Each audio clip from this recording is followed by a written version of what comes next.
not much to criticize about him. Yeah, Secret as a whole just outplayed EG. Yep.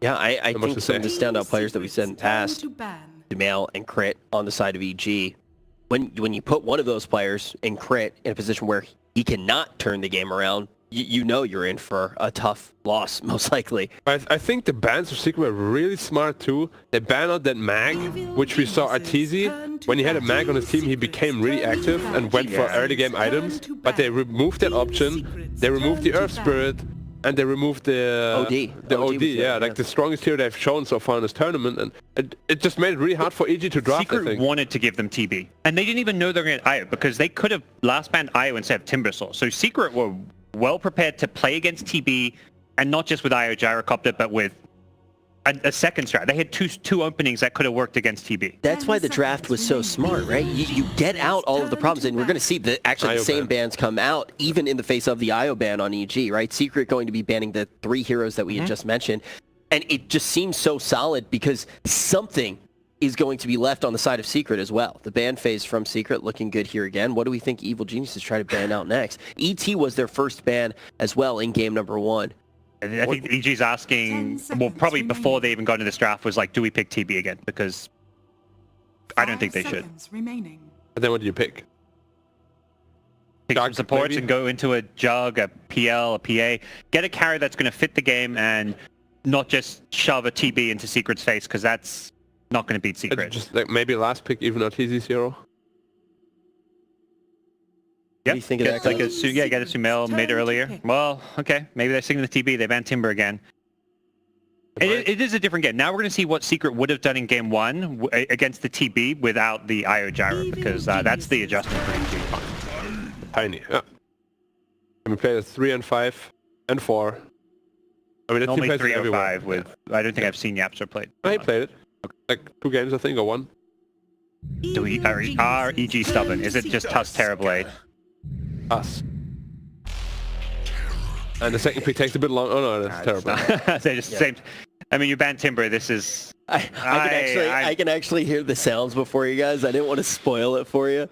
But yeah, so we're gonna see it again, and this is once again EG sticking to their guns here, thinking that they know the way to win, even if they. Different game. Hey, look. No IO. Also, on the positive side, if we're gonna make a pros and cons list here.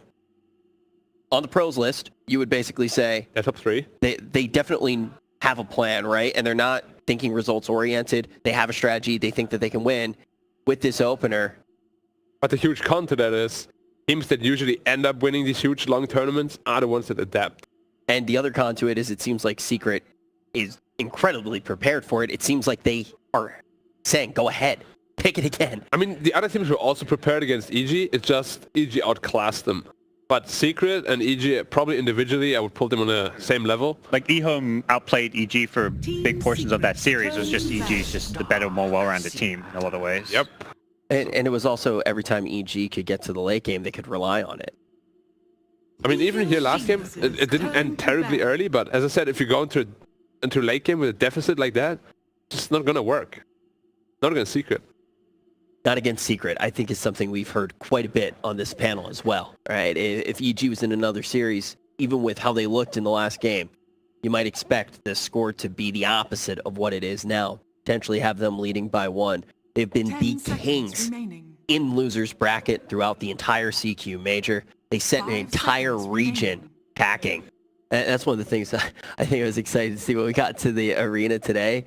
If the fans were going to be cheering for EG since they sent home all of the fan favorites, or if they were going to be cheering against them, and now we see a Secret sign, and it seems like a safe sign to be holding right now as well. Now, to be fair, they didn't send all the Chinese home. There's one team. Team Aster was eliminated by TNC, but they also got 2-0'd by EG in the group stage. Fair enough. EG has beaten every Chinese team in a best of 3.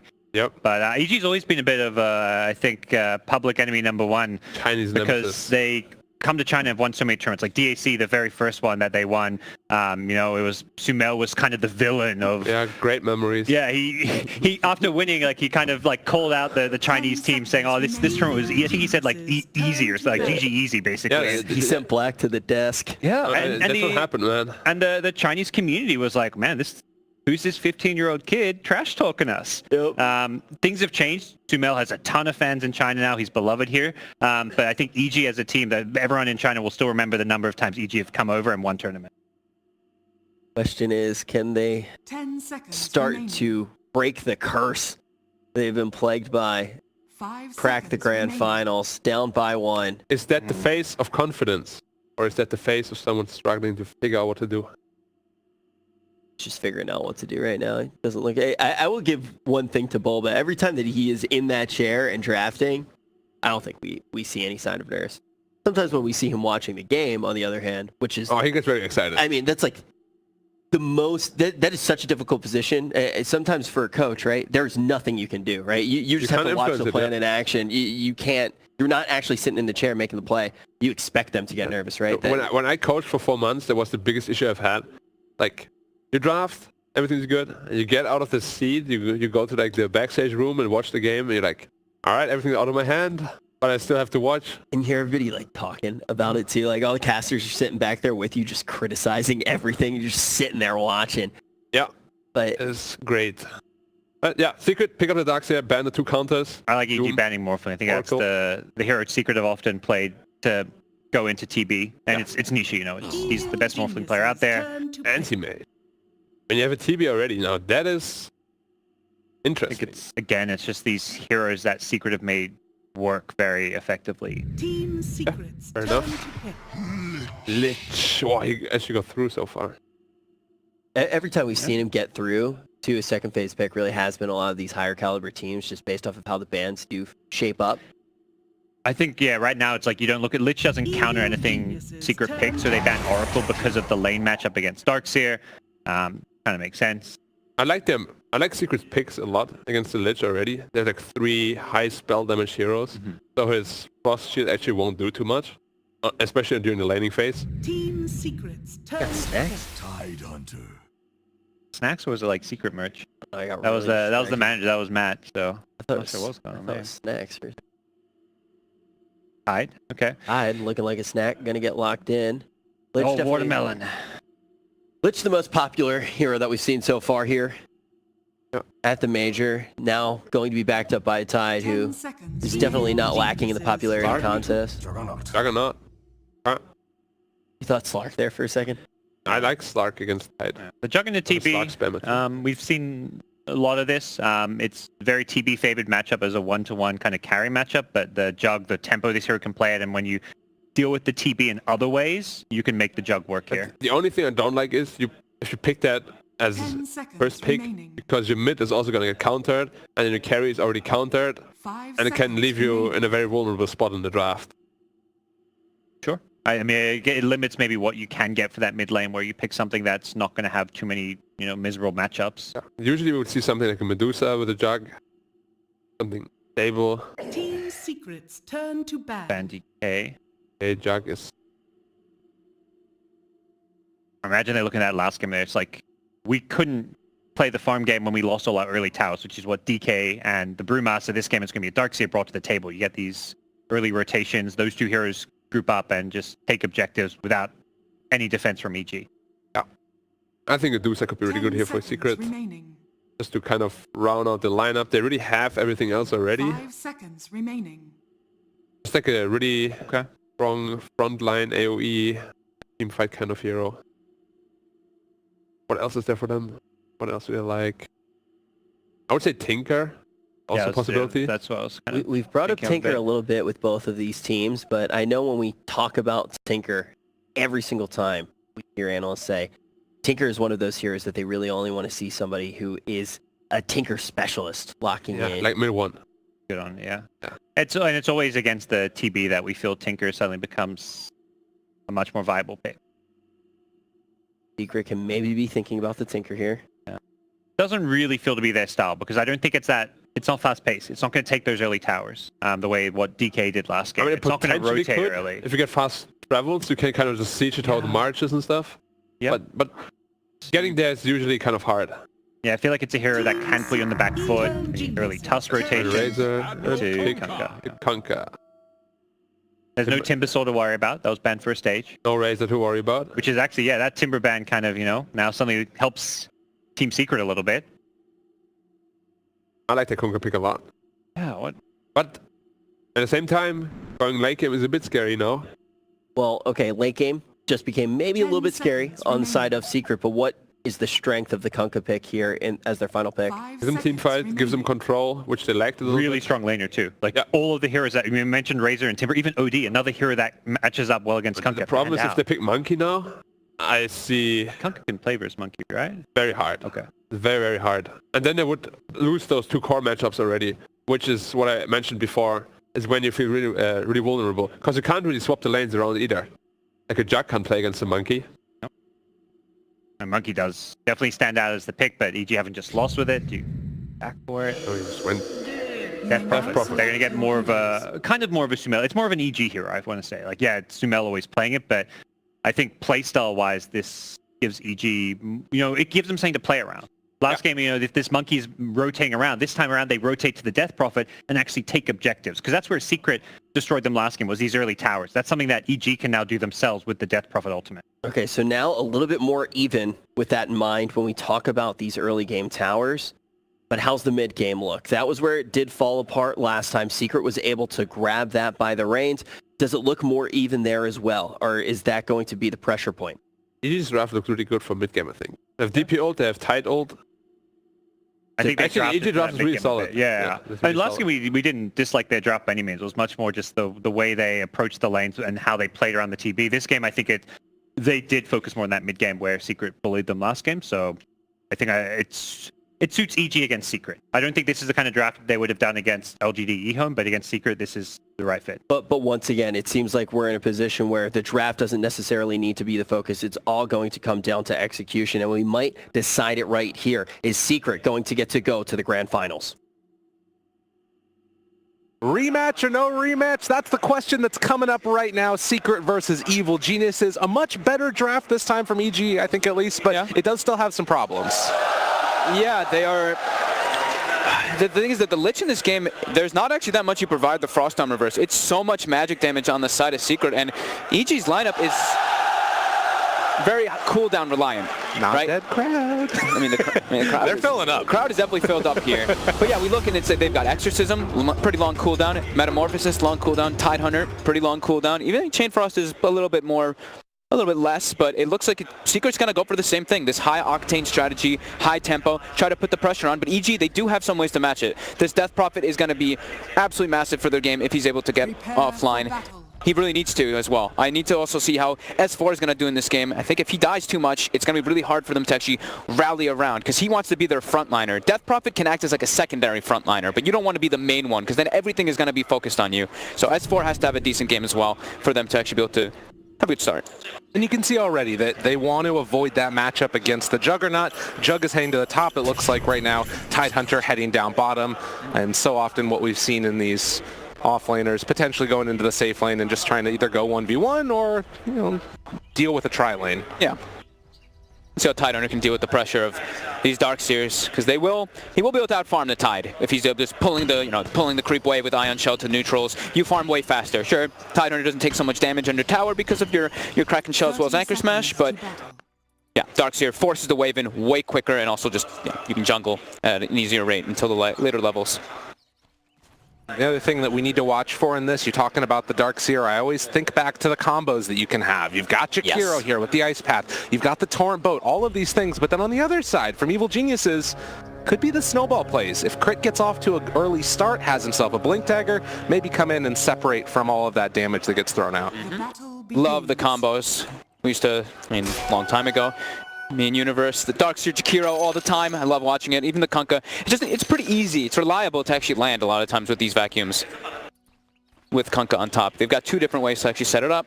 And let's see what Yapzor does with his plays. As he started with boots first on the Tiny. So hasn't skilled yet. Might look to go for some toss-back plays here. We will see. And actually, they're going to be rotating that Jakiro up to the top lane as well. Lich, Tusk, and Terrorblade all there, so an aggro yet again. Yeah, and we see bottom, actually Zai is the one who blocks the hard camp. So you see the sentry ward is there to make sure that the Tidehunter can't match the speed of farm. Because a lot of times when we see these Darkseers Ion Shell and just cut the waves, the enemy safe laner pulls the creep wave into that neutral camp and farms like a little bit extra, but they blocked it this time. So Zai will be able to farm extra over S4 as we were mentioning. Yeah, and a very strange skill build there, as it is going to be a healing ward taken level 1, and it might have been a kill if... Oh, it's still going to end up being a kill as Fly goes down. The toss back. Yeah, the healing ward level 1. That feels like a misclick. I think that might have been a misclick. Nonetheless... Did they get the kill? Yeah, they're able to take that finish. So a nice play there. Mid 1, taking a lot of harassment early here from Sumail. And it has been a long walk as bottom lane, they're doing the creep cutting action that we were talking about. Nisha in some trouble. He's used the healing ward and being slowed down a couple punches. Looks like he will live. That makes this lane a little awkward. At least he's going to heal up and he doesn't have to use that many tangos. But, oh, they're trying to kill it. They won't actually kill it too. All right. That had to be a miskill, right? I mean, it feels like it really messes up the lane a lot. Yeah, because now he can't spin whenever like the Frost Shield is active and they put the pressure on him. Meta is going to be starting to go down, but that guarantees our TZ pretty solid start. 6-3 last hits compared to 4-0 in Jug. I mean, even the tag team, you know, not piercing spell immunity. You could have just spun away from that, not taking quite as much damage. So, could become a lingering point there. Sumail walking forward, seeing if he can maybe find himself a Crypt Swarm. Doing a lot of damage on the mid one. In trouble. The last hit. Oh my goodness gracious. That was incredibly close. So far, so good. And in spite of taking a lot of damage there, Kunkka having a nice time against Death Prophet. Yeah, he's got, I mean, it's this Tidebringer, right? We say it so much, like, even though you're versus these ranged heroes, you just have to expend a little more money on regen. So his net worth will be down a little bit, but he's still getting those solid last hits. And Sumail is going to run out of mana. I believe he's got some mangoes being delivered at least, so that will at least put him a little bit better to put the pressure on. Oh. But yeah, it should be fairly even in the mid lane, just mid one will be spending more money on regen. Up there in the top lane, Nisha does have his level 2, so things become a little bit easier. Dropping his Coiling Blade to make sure he got some of those last hits as well. High level plays, of course. I actually didn't get to talk about the ward that EG placed as well. The bottom wards, they both actually did the same thing of blocking camps, so Zai won't be able to farm it as much as he wants to, pulling it into that one neutral, the medium camp on the left side, and then Secret blocked the right side camp to make sure that Zai couldn't pull it in, so yeah, like mirror things coming out just to mess with the Darkseer and Tides farm. Definitely. Very even, in spite of that one toss-back kill that came out. The big problem is just going to be that Darkseer's gotten so many last hits and is top of the net worth right now up there with the Juggernaut as the spin, the toss away. Make sure that Yapzor is going to be perfectly fine as well as Nisha. They're both getting like relatively same farm though on Nisha and Arteezy. And the scary thing too is that every time that EG's trying to pull the side, because they're trying to equalize the lane, Puppy's just chain pulling, so they're going to be getting better experience on the side of Secret. Contesting that pull versus a Tiny is so scary. You walk between those areas, you're going to get tossed in the tower every single time. So EG has to be careful how they maximize and keep their levels to try to get an advantage over Secret, because Secret's going to be able to pull ahead in that experience if they keep doing this. And the way that they're trying to do it is pull it into that hard camp, but it's just not really happening as they are able to interrupt those ones. So Sumail throws out another one of these Spirit Siphons onto mid one. Was able to get a couple more denies in this matchup. 24-7 versus the 18-3. It's the same things happening though. Like mid one is spending more money on regen, but Sumail is spending a lot of money on just mangoes. But he will be ahead by about 300 gold or so right now. Or that Anchor Smash back off cooldown, taking a lot of damage here from the Ion Shell. Don't think that this is really going to be much of a chance for a kill at all. Putting the pressure on though, he's forcing him to salve now and breaks it with the back. Oh, nice play. Zai making it happen. And this is the other benefit of having this Kunkka in the mid lane is the XTP plays back up to full, has his bottle now also, so he has that extra bit of regen coming through. Sumail's pulling out just a bit ahead though, like you mentioned, those denies. Versus Tidebringer too, which is pretty impressive. Just that ranged hero advantage as he just keeps getting the Spirit Siphon onto the Kunkka as well. 5-minute mark, Darkseer uses the Shrine, was trying to stack up Ancients, didn't quite get him there. And again, it's Nisha having a decent time against that Terrorblade, relatively even on CS. And across the board, it has just been those little trade-offs. And being out of lane for a little while, Tidehunter pulls a little bit ahead, finishes off the Vlads, and has level 6 already at 5 minutes. That's looking crazy how he's actually ahead in the Darkseer in farm.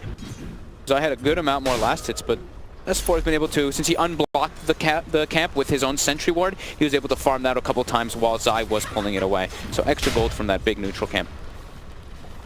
Really smart, like really smart little plays happening down bottom, just between the ward games. Just because I believe actually I saw S4 start with a sentry ward because he had a feeling that they were going to block the camp and all that. So yeah. Thinking ahead, knowing what's going to come. Tag team toss on Anisha, the spin, immediately snowball, pull in the Terrorblade as well. Lots of damage now out onto these heroes, and the ice pack leveled early. Going to pop the Fairy Fire just for safety. And with that, should be the end of the aggression. Secret keeping that healing ward alive, and everybody on Secret very survivable. break the salve off RTZ.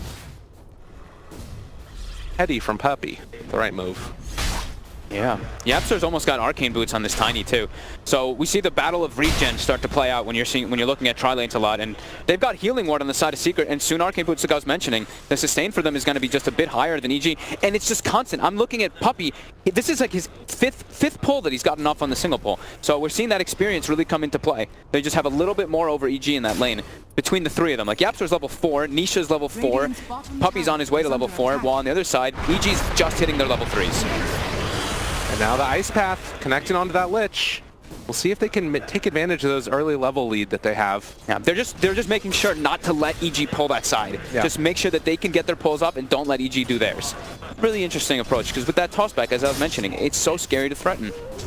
There's not really an answer at all for it, and they're just going to have to hope that they can get better stuff out of those other lanes and maybe play group up around this Tidehunter once he gets his stuff online. They do have level 6, 7 now on Death Prophet, and about to hit level 7 for mid 1, so 4 points in Tidebringer as well as having the boat available. I mean, I feel like you could maybe make some type of rotation towards mid to find a kill. Obviously, Spirit Siphon is hard to deal with, but it's a lot of magical damage. Yeah. Torrent? They definitely could with like Yapsor, right, with like a tiny move rotation, but I think they're just matching. They're like, you want to stay tri-lane? We're staying tri-lane. We're getting more out of it. I mean, again, Puppy pulls, gets a successful small camp pull. Just these little tiny bits will add up to make their lane strong. Now they find themselves crit in no man's land, an invisible snowball. Where's it at? What the hell? Oh, it was Oh, onto the creep died. Yeah, okay. What the? That's... Okay. Next level play. Forgot about that little interaction sometimes that happens when the creep does die, but that was weird. As at bottom, they're just continuing to chase people, chase that around. Oh. There's out the avalanche. Just a little bit of harassment there again. He's got arcane boots, right? So he wants to just keep throwing those spells out. They have full mana. Constant full mana on the side of Secret. EG is also doing a good job of having full mana, but we see those levels, right? Lisha approaching 5, Yapster approaching 5, Puppy near 4, and EG is just a little bit behind on it. I mean, it does feel like it is the trade-off with the Death Prophet being a little bit ahead of this Kunkka right now, and also the Tidehunter having a slightly... I mean, it's basically even. It's with pretty the much Darkseer. even across the board, yeah. It's just a slight experience is the one from the pulls that Secret's been doing. Mid one actually tried to make a rotation to bottom, and now he's making a rotation top.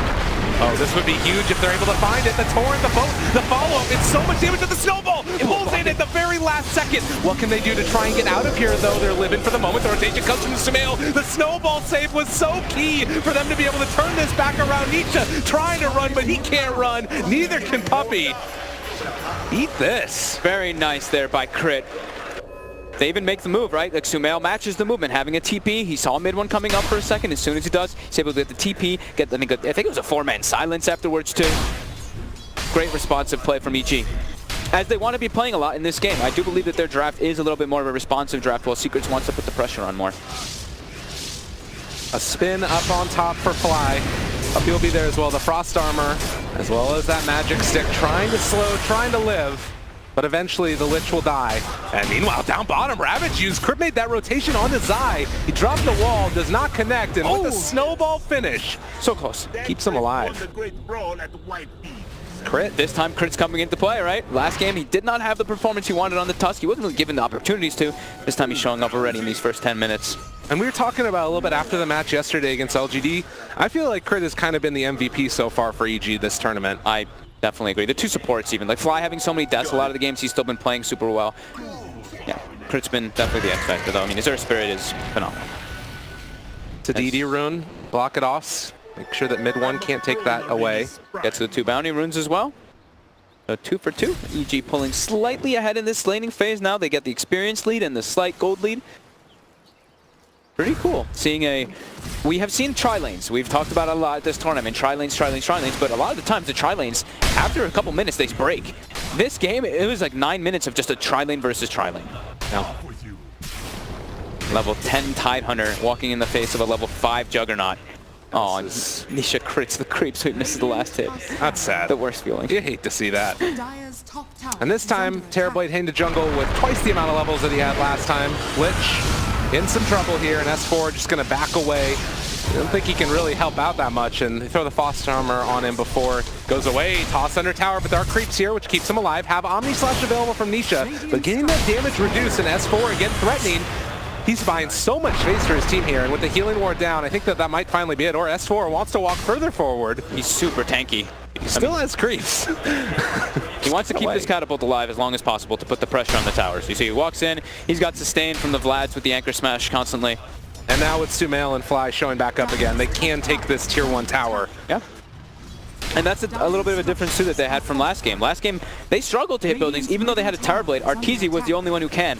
This game, they've got a Tidehunter who's pretty farmed, he can do it, and also Death Prophet who can do it quite nicely. Wall dropped behind the tower onto Crit. He's being chased by his own illusion there, gonna Walrus Punch it and walk away, but they're still moving in with Puppey here as well. In the meantime, they're also putting pressure on the mid lane. Crit still has Snowball available to keep him alive if he wants to. Gonna try and get over to the creeps. Doesn't have the tower close enough to be able to really go for a deny there. The spin in the jungle onto the Lich Wall. This is going simultaneously, and looks like Crit is finally going to fall. Meanwhile, S4, Ravage, turn this one. Fly, able to bait it beautifully. They do have Omni Slash. A good forward coming to try and interrupt all of this damage. Coming out, Anisha hunting for his prize in the boat. It's going to be there, as well as the X to find the kill. Now, Tidehunter just going to have to back away. Dire's middle tower Fly had nowhere to go. Classic Fly game, really. Yeah, how's he doing? 0-4? That's the space. I mean, it's okay. It's okay as these 5 positions to die a bit. Yeah. Oh, Yapzor also in some trouble. They're going to chase forward. Snowball coming in afterwards. Going to pull Sumail inside. They have that ice path to try and interrupt it. He really wants this chase. I mean, he's going for it. Sumail going to be tossed back again. Crit's there to help him out. Let's have the Walrus Punch afterwards. The Spirit's chasing. The Shrine has popped. And Sumail is incredibly deep right now, is still wanting to go in onto this Tiny. Saw taking no for an answer. Isn't going to be able to find that toss back yet again. He's able to find the finish. Now Iron Shell Sumail. He can still play his way out of this one. He's still living through absolutely everything, but they bring in Nisha, the boat. They're going to drop all of the ultis in the world. Now they're looking for Crit too. I mean, he got his man, but it came at a cost, and now this Tusk also ran at. They have the Iron Shell on the illusion. Eventually, the Walrus 2 will fall. They forced everybody over there while the Tidehunter and the Terrorblade is farming, so it looks, I mean, kind of even, I guess, in the gold. Like, gold goes Secret a little bit favored, but at the same time, there's 2 heroes that are significantly farming on the side of EG too. So it's, I mean, it's kind of like a trade-off. It's just now they don't have Exorcism. That's the one thing. Yeah. So now it could be where Secret looks to make aggressive moves, because like we mentioned, the one thing about EG's draft is that they do have to play around timings. They don't have Ravage up, they don't have Death Prophet ulti, and Meta is not available either. Just long cooldown, says Fly. Yeah. Still 30 seconds until Ravage up, and Fly, not at level 6 yet, does not quite have Chain Frost. They kill him off as well. Radiant's bottom tower So is this under tier attack. 2 tower going to be assaulted. And they need to make something happen, assuming with that next round of ultis on Evil Geniuses. Only a slight lead for Secret. This game feels a lot more close than it did previously, as the Loda's going to come out trying to get into range with the Snowball, but couldn't kind of save, and the Omni Slash keeps on going on to Crit. The Snowball finally is out there. It's trying to turn onto this Puppey, and they will kill him off. So a nice pickup there, but it comes at a cost further, as they've actually brought in Fly. He dies yet again. Oh, God, Fly. Dude, this is... He just respawned. He's been dead more than alive for a little while now, it feels like. Yeah, those two deaths really hurt, because he just showed up, immediately dies. Respawns really quick though, he's back already. Only level 5 on the Lich. They need this Chain Frost. It does add quite a bit of team fight to them. He has been hurting. And now a Shadow Blade done for the Kunkka. Evil Geniuses, they're going to have Exorcism back up as well as Ravage. This is a strong timing for them, particularly with Omni Slash down. They need to make a lot happen when they do have these ultis. That's the thing, is that Secret, it's a similar strategy to they played the last time. It's fast tempo, just as I was saying previously as S4. We'll look to try to guarantee they get this tower for Arteezy, just walking at Puppey. Oh my god, he does a lot of damage here. Phase Boots, Medallion, Vlad's. Very, very tanky tide, and now the boat goes out. Able to connect. There's the avalanche. Easy in some trouble. The Ravage to interrupt, though, and now he can turn it back around with the Sun. Finds himself onto that Darkseer, trying to get the kill. One more hit's gonna do it. Sumail with the double, and although they are starting to lose this Terrorblade, he's barely able to walk away, and they're gonna take down this tier 1 tower. Kunkka thinks better of it. He's back out. Those timings, right? They were having... Oh my god, the Illusion's actually chasing Artesian. He's gone away. The Tusk Illusion was going after him. But yeah, they use all their ultis there. They have everything up, and Secret kind of walks into it to give it them. They were so close. If Artesi's even like 100 units closer, YapzOr can get the toss off before he's actually able to get that Sunder, and they could maybe net themselves that kill. But EG get themselves quite a bit of space there, chunking that net worth lead down from 3K to 1. The back and forth that happens when these ultis are on cooldown. Yep. Now it's going to be Secret. Run at them.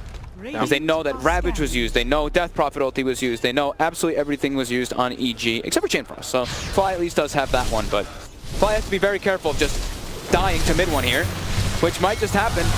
I mean, you know, if it ain't broke, don't fix it. And they just keep killing this Lich. Fly having a rough time. A lot of gold going their way just from killing him now. 249, it's still something there. Experience only 380, but they're able to put the pressure onto the tower after that immediately. 17 minutes in, a tier 2 tower going to be secured. Evil Geniuses have been able to match their tempo, though, at least in terms of the towers taken. When they have ults, though, that's the thing. It's like right now they still don't have ults. They don't have pretty much anything. No. I actually saw YapzOr pinging bottom tower, but they're just actually going to put a deep ward and prepare for the later stages if they do want to be able to pressure that bottom side. Just having that vision in the base already. Arteezy has been farming very low HP as the snowball to try and keep Crit alive. They move in with S4. Already the Macro Pyre down, and the Tusk is going to die. So, not really the most done with those ultis off cooldown. And now with them coming back up in just a couple of seconds, we'll see it EG again try and make a move. Maybe could go for the top tier 2 tower. We saw that pinged out a second ago. Or thinking about they wanted to secure Roche, but Secret's already set up looking for something here. They've placed so much vision around the map too, so they can see when EG is preparing to set up for those pushes. When Tidehunter wanting to catch his prey,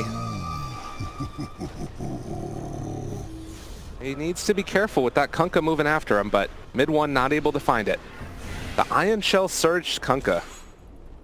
It's scary for Tide too, because there's a couple abilities that you can't actually get rid of. It's like X. X is one of those big ones. When you're playing Slark, when you're playing Tide, you get grabbed by it, you're not going to dispel it. YapzOr steps up, S4. There's so much damage on this Tidehunter. Stopping the medallion belt. Yeah, YapzOr will start to turn with the rest of his team. Can't take this one off, like you said, but he will be able to crack the shell afterwards, and now the interrupt coming because the rest of EG is trying to show up to this fight. They already dropped down the wall, though. Pulling back in, only Fly, not the greatest. Fuel Scepter lift up mid one. Can't turn this. The boat, it's thrown out in the middle of where everybody should be, and the Omni Slash is there. It's doing enough, at least for the moment. They kill off Sumail in the duration of the ulti. This fight might not go the way that EG wanted to. Chain Frost not doing enough either. Nisha's out of mana, but YapzOr is there with the Avalanche, the toss, and the kill onto S4. They lose 3. Crit, where are you going to go now? They have him fully encapsulated in this one. Wants to get the snowball to run away, and does look like he can do it to the low ground from mid one, but they will find him. The toss! The toss from the high ground. What the? That was pretty cool. Haven't seen that actually over the cliff side. Arteezy was coming to try to join because as soon as Sumail dies, they have no damage. They need Sumail or Arteezy in the fights to survive for some time to be able to dish it out, but Sumail used his Yules aggressively on the Darkseer, gets caught by the boat, and just explodes from that Omni Slash. And that was their fight that they wanted to have go successful because they used a lot of their ultis. A long window for Secret to take advantage of this. There's still meta for Arteezy, but he's not going for a fighting build really. He's going for more of like, I need to farm as fast as possible. He's going for the Butterfly Yasha. Look how squishy he is. 950 HP on Agitreads. Yeah, it feels like they just need to avoid right now. You actually can't fight into this. And Secret are going to be able to take over map control. Nisha here recognizing he doesn't really need to be that concerned about anything. He's just going to spin, try and walk away. Well, maybe if a good Shards is there, and if he's too far forward, Arteezy on top of him with the Metamorphosis trying to run away. Nisha brought down, and that was about the best case scenario. Yep, immediately into Roche. With the meta. Oh, this is huge. Evil Geniuses with a big play. There's no buyback from this jump either, so he can't come back to contest this one. They have the Torn out. There's boat available as well, and maybe that's enough to force EG back. It's still scary to fight in the pit versus Darkseer. He just throws the wall right in the middle of it. Like, what the hell do you do? Even if you have a TB with meta, that's even more painful because then the illusion's going to keep spawning. You have to back off versus Darkseer and Jakiro in the pit. So it isn't going to be an attempt at Roche. Genius is just going to be content with that kill that they took and try and farm up to those next set of items that make them tanky. Went for the full Silver Edge onto mid one. So really wanted to apply that break onto the Tide. Gonna break in people. This Terrorblade in some trouble, and he also does not have a whole heck of a lot of mana. Stick charges, Sunder available, but not gonna get off. There's nobody around to help out that TB. The Walrus Punch, man, yaps are very low. He's just dead. All of the minus armor in the world there, and the Snowball's trying to interrupt, but they wait on the X. They pull him back after the duration of the Snowball. Now Broken, trying to run, trying to get out of there. The Ice Path with a Macro Pyre down, S4, seeing if he can walk away. They gotta get out of there, Secret. In some trouble, the Exorcism is back up, and now the Silence as well, taking the bad fight. Ravage, it only connects onto one, but if they can take down mid one here, it's such a great kill to find, and with the tag team slow, the Sinister Gaze back, they find that kill on the mid. Exorcism committed just for the end of it though, so it's not really getting the most out of it. They get the kills at least. At least they punish the dives onto Arteezy. Yeah. Radiant's middle And again, tower we're about is back under to attack. 3,000, 2,000 net worth lead. The DD rune outside the Roach Pit. Ulti's down. They don't have Ravage, they don't have Exorcism, and they don't have meta. They do have Chain Frost, they have a pipe, no Kunkka for 15 seconds. But they're going to be full HP while doing this. They have a Vlad's and a Crimson Guard on Zai. He's incredibly tanky, and he's just going to have Nisha. Oh my, these DD runes right outside the pit. Just the most fortunate thing ever. S4 has to be careful. There's an Omni Slash available. Danger, danger, needing to walk away. He still does have the Kraken Shell, which is keeping him survivable. They see how low Roche is and Evil Genius is. It's so tempting to want to go back in and come and contest for Roche. See if you can buy a little bit more time. But Ravage still on cooldown for a while. They're not going to be able to come and contest this. I thought Nisha would just throw out the Omni because he has the DD, but maybe thinking the Tide Owner is too tanky, which he might be. He's 23 armor, 2,000 HP, might have actually been able to survive through it. So now the next item, of course, on Arteezy and Sumail, as we've seen a lot of these times, is how much magic damage and control comes out of Secret. They really need BKBs. We expected Arteezy to go this as well because he went for your Butterfly Yasha, like the greediest build you pretty much can go on a Terrorblade for farming. Likewise, really feel like that crit Blink Dagger needs to come online as soon as possible. That item can make all the difference in these fights, being able to turn around the big combo that we know is coming. And, well, he's not going to get it like that, as the Snowball actually up to the high ground, or trying to get to it, but it's just to the Ancients, and the Shards block off. It's a little bit harder to kill him off there, but he's still going to end up falling. Husk just with, 2,100 HP with Treads and 2 braces. So it'll take him a bit to go down there. Yeah. So yeah, Zai has majority of these auras. S4, he went for the just the Vlads and the pipe, which I think Zai's going to be going for pretty much all of them on the Darkseer, as we usually do see. Dire's top tower is under One thing attack. that we should talk about with Team Secret's lineup is that it's not the easiest at breaking high ground. Really, this Jakiro is good at being able to do some damage onto like tier 1 towers, push the waves out. Nisha is like spin TP, and that's about it. Yeah, they can do the spin pressure. There's still the punch they have to worry about, but yeah, Nisha's, the Jug's usually one of those, and it's kind of okay. Yeah. Puts himself a little bit at risk, but as long as you're playing it correctly. Yeah. Particularly once the Blink Dagger comes out from crit, that's when it becomes more scary.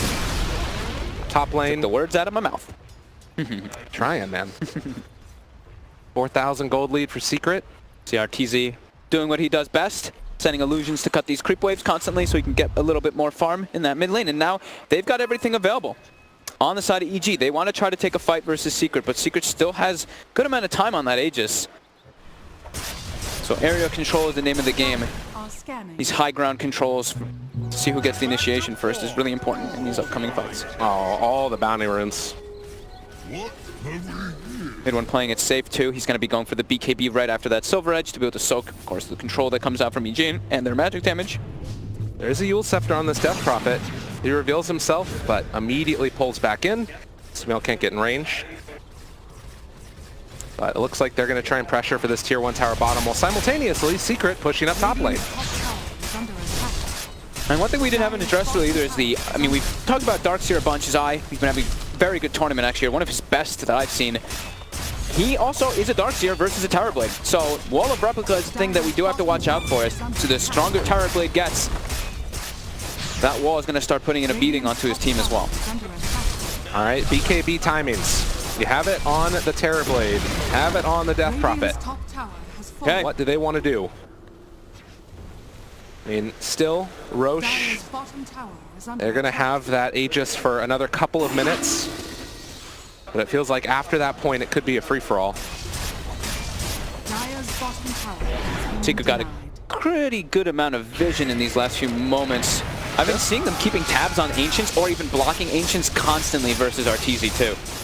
Vanisha getting chased out here. Crit trying to find eyes on him. Can he get in range? Just outside of vision, and they're still chasing, but doesn't look like they want to go any further forward as, well, on the other side, Yapzor, Sinister Gaze, S4, he's got Ravage if they want to move forward into this one. The boat to try and follow it. They have the break, and now the toss back onto the High Thunder with the Omni Slash. He's silent. He can't crack it, jump off. He wasn't able to do anything. He has buyback if they want to continue with this fight. So the snowball putting him in position. Crit very low on HP, and it looks like EG is going to have to back out. They also lose the Lich. Arteezy's on the high ground. He's stuck up on the high ground in the avalanche. The toss. They got him caught. Arteezy, where are you going to go? Flipped up, in trouble. But S4 buys back. He wants to deal damage, but he can't do anything. They're too far away from him. That Terrorblade is stuck up there, and Sumail left all alone to his own devices. They can't do anything at all. Where's your damage? It's up too high. They want to pull the fight back over to this side of the engagement, but it's not happening. He's still up there. Evil Genius is going to lose their carry in the most tragic of ways as S4 just wants a little help, but it's not coming.